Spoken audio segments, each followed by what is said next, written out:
Historia de terror escrita y adaptada por nuestro amigo Chemo San Juan. La novia del Nahual.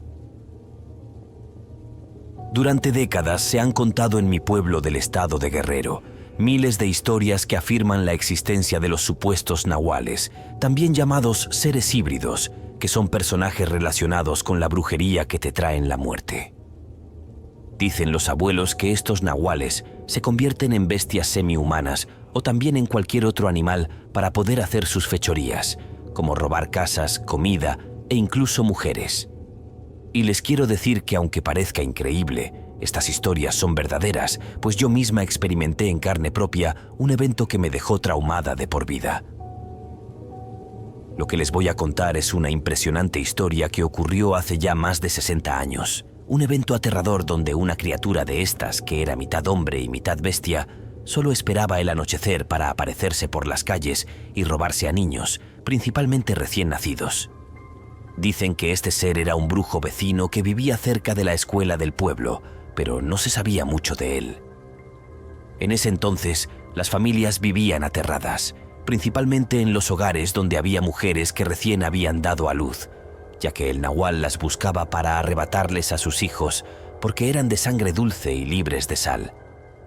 El terror de las personas campesinas era tan grande que no podían pasar una noche en sus casas sin protección. Siempre alguien estaba al pendiente de las mujeres con un machete bendito, cuchillos de plata o balas curadas por lo que pudiera pasar. Luego de que por todo el municipio se corriera la voz de que ese nahual estaba entre la población y caminaba de día entre nosotros, empezaron a tomar acciones porque, lamentablemente, ya eran varios niños los que el nahual se había llevado en las noches. Por ese motivo, un grupo de cazadores se armó de valor para intentar atraparlo y darle muerte, pero no fue tan fácil, ya que éste sabía que lo estaban buscando. En aquella ocasión yo estaba de visita en casa de mis abuelos, ya que me quedaba con ellos por temporadas. Los primeros días pasaron sin novedad, simplemente escuchando las historias de aquel nahual que rondaba el pueblo. Yo había nacido en la Ciudad de México y por ese motivo no creía mucho en este tipo de historias, pero todo cambió cuando yo misma tuve de frente a la criatura. Habíamos terminado de cenar y nos disponíamos a dormir, cuando de pronto comenzamos a escuchar ruidos de algo que caminaba en el patio. «Abuela, ¿lo escuchas?», le dije en un tono muy serio. Mi abuela, sin pensarlo 2 veces, me quitó mi ropa interior y me la colocó al revés.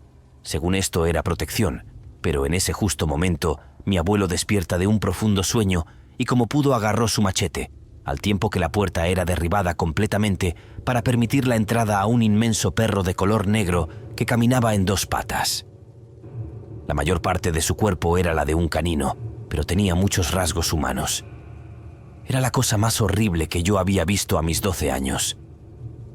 Mi pobre abuela abrazó a mis hermanitos y les tapó la cara.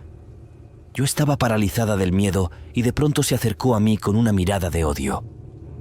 Les juro que yo quería correr, pero no podía. Era como si mi cuerpo no me respondiera y casi me desmayo cuando aquella bestia me tomó de un brazo.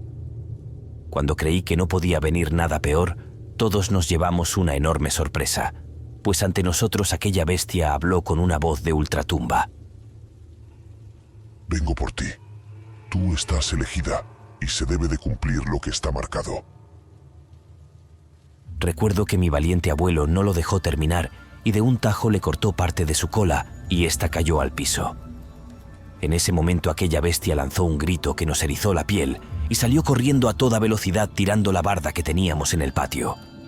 Iba lanzando aullidos de dolor y de impotencia, jurando que regresaría, para después perderse en el inmenso bosque de mi pueblo. Como pudo, mi abuelo colocó la puerta y esperamos al amanecer. Cuando salieron los primeros rayos de sol, aquella parte de la cola que mi abuelo había cortado se convirtió ante nosotros en una especie de lazo o de cinturón indígena. Tenía grabadas las iniciales y colores de un señor muy conocido de la zona, y ahora ya sabíamos su identidad, así que juntamos al pueblo para informar de lo que había pasado. Ahora el asunto era algo delicado, pues yo no pertenecía a la comunidad de aquel pueblo, ya que, como lo mencioné antes, yo había nacido en la capital, y por eso aquel nahual no podía tener una conexión conmigo. Todo esto me sorprendió demasiado, y esa misma tarde mi abuela me hizo mis maletas y me mandó junto con mis hermanitos de regreso a mi casa. Cuenta mi abuela que a la siguiente noche, otra vez fueron visitados por una criatura. Se trataba nuevamente de un perro, pero más pequeño. Después de unos minutos y varios intentos, por fin entró por una ventana. Se notaba que estaba buscando algo, pero gracias a Dios yo estaba en mi casa. En ese momento mi abuelo volvió a sacar su machete. Tenía mucho miedo, pero ahora se dio cuenta que era un perro más pequeño, y lo que hizo fue darle un golpe al piso con el machete, y pronunciando algunas oraciones, el nahual quedó paralizado. Ya para el segundo golpe, el nahual perdió la conciencia y mi abuelo aprovechó. Lo encerró en una jaula para pollos y de nueva cuenta esperó al amanecer. Antes de las 5 de la mañana, tocaron la puerta de mis abuelos. Se trataba de un señor llamado Don Pedro, quien de la manera más atenta le pidió a mi abuelo que dejara libre a su hijo, o de lo contrario pagaría las consecuencias. Don Pedro le dijo: «Mire viejo, a mi hijo le gusta su nieta para novia, y después la tomará por esposa. Así es la ley en el pueblo, y no hay quien evite eso. Mejor dígame cuánto quiere como pago. Tengo dinero, oro, animales y joyas. Puede pedir lo que quiera, pero deje libre a mi hijo, o de lo contrario vamos a tener problemas». Mi abuelo con un poco de miedo sacó de la jaula al perro, y el hombre le dio una fecha para que me entregaran con él. Cuando mi abuela se enteró, comenzó a llorar. Era imposible lo que ese señor estaba pidiendo, en primera porque yo era muy joven, y en segunda porque yo no pertenecía al pueblo. Cuentan en el rancho que ese nahual era parte de una poderosa familia que vivía cerca del río y que habían hecho su fortuna gracias a un pacto con el demonio.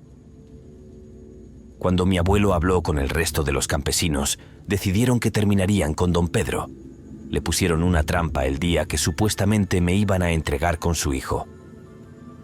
Cuando el hombre llegó y estaba esperando, todos sacaron sus machetes bendecidos y sin darle tiempo de nada, se le fueron encima.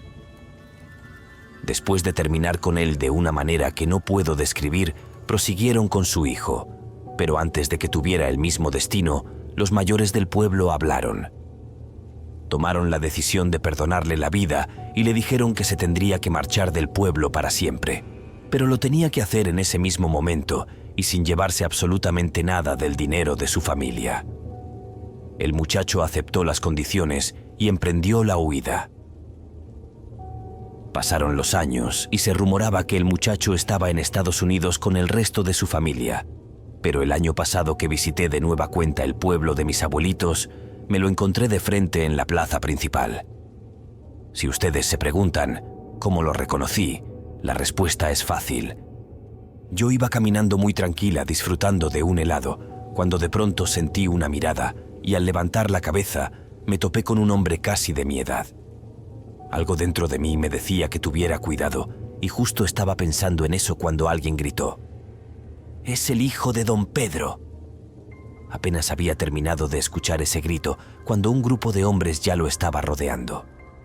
El pobre muchacho salió corriendo con dirección al río. Detrás de él se fueron todos los vecinos que buscaban vengarse de tantas mujeres y bebés robados. Por eso no le perdieron la pista. Lamentablemente para los campesinos no pudieron alcanzarlo, pues comentan que utilizó su forma animal para poder escapar. En el pueblo se quedaron con muchas preguntas. Nunca se supo qué hacían con los niños que se robaban, si los regalaban o los mataban, pero de lo que estoy segura es que después de este evento, nunca se volvió a saber de la existencia de otra criatura similar. Querida comunidad, les quiero dar el aviso de que estaremos subiendo relatos de manera fija los días lunes, miércoles y viernes. De igual manera quiero agradecer su apoyo y pedirles por favor que me ayuden a compartir mi contenido. Eso me ayudaría mucho para seguir creciendo. Les mando un fuerte abrazo y nos escuchamos en el próximo relato.